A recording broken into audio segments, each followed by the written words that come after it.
Hey, we've all heard the phrase self-fulfilling prophecy, right? I wish you knew, or maybe you do know, for all I know, right? How incredibly true that is. How incredibly true self-fulfilling prophecies really are. And I'm having a hard time putting this into words because it's so big. And when you get your head around this, your whole life is going to change. Your whole world is going to transform.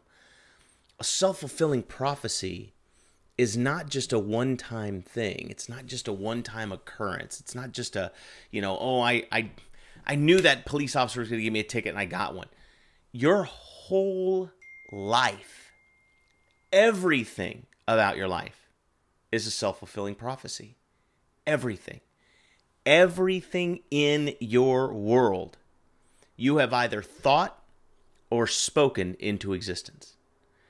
Now, I get some people give me some pushback on that, right? Because I get some people that like have some bad stuff happen to them in their lives, and they're like, "You telling me that I'm responsible for this, this, and this?" And no, maybe not directly, but indirectly, yeah. I mean, think about it. If a freak thing happens and your house burns down, a forest fire and your house burns down, you bought the house, you decided to live there, right? So in some way, shape, and form, all of us are responsible for everything in our lives to some degree, and there's real power, by the way, in taking ownership of that. But here's the thing. If you can accept that your whole life, pretty much, is a self-fulfilling prophecy, then that becomes magical now. Because now you realize that you can prophesy the rest of your life in whatever way you want. Think about it. If your whole life, if you just go, you know what, Brian, I'm just going to hit the I believe button and say, okay, my whole life has been a self-fulfilling prophecy. So what? What does that mean to me? Here's what it means. It means that you can prophesy now the rest of your life. You can just decide what you want and speak it and think it into existence. It's not magic. It's not mumbo jumbo. There's a lot of science behind it. The book Psycho-Cybernetics kind of laid the foundation for that. Napoleon Hill's Think and Grow Rich has spoken about it. That movie, The Secret, anchored down on it forever and ever. There's real science and real evidence to show that this is, in fact, how the human mind and the human circumstance works in concert with the human mind. But rather than just drive down into all the theory, let's just keep it super simple. And I'll give you one example and then we'll knock this off. If you, for example, have decided that you're the kind of person who can't lose weight, and you go to a party where they're serving desserts or maybe salty snacks, chips, pretzels, that kind of stuff, right? You're less likely to turn that stuff away if you've already decided that you can't lose weight. Because if you can't lose weight anyway, then why not eat it? Huh? Right? But if you haven't made that determination, then you might say, you know what? I don't need those pretzels tonight. I don't need those chips tonight. I don't need that red velvet cupcake tonight, right?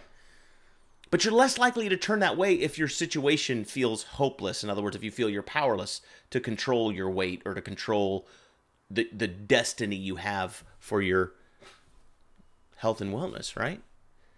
And this is what I mean. So the self-fulfilling prophecy of you saying, I just can't lose weight. You tell people, I just can't lose weight. That becomes a self-fulfilling prophecy because it becomes a belief that you internalize, and then it guides your actions. It guides your decisions.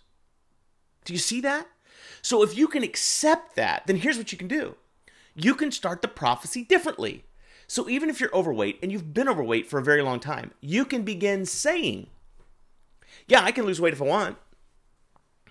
Yeah, I can lose weight. I can lose weight. I can lose weight just like anybody else. I can be skinny in a year. You start saying those things over and over again. Here's what happens. Eventually, you begin to reprogram your self-concept, your self-image. And you begin to see yourself now not as the hopeless, heavy person, but as a person who is capable of losing weight if they so choose. So when you now go to the party and the sweets or the whatever's put out in front of you, you're much more capable of saying, yeah, you know what? Not tonight. No thanks. Because I'm the kind of person that can lose weight, and I feel like losing weight today, so I'm not going to eat that. Aha! Right? It's like magic. But your whole life is a self-fulfilling prophecy. So let's boil all this down to an action item, okay? Don't ever, ever say to yourself or anyone else, either in your head or out loud, anything about you that you don't want to be true. I'm going to say it again. Don't ever, ever say anything about yourself, either in your head or out loud, to yourself or anyone else, that you don't desire to be true in your life. Don't speak things into existence that you don't want. Said another way, only allow yourself to talk to yourself and to others kindly and about the things you want to see manifest in your life. And never, ever, ever say anything. I don't care how apparent it appears today. Never say anything about you to yourself or to others that you don't want to see continue in your future. And that's how you change your life. It's a self-fulfilling prophecy, and that's the dose. Have a great week, everybody.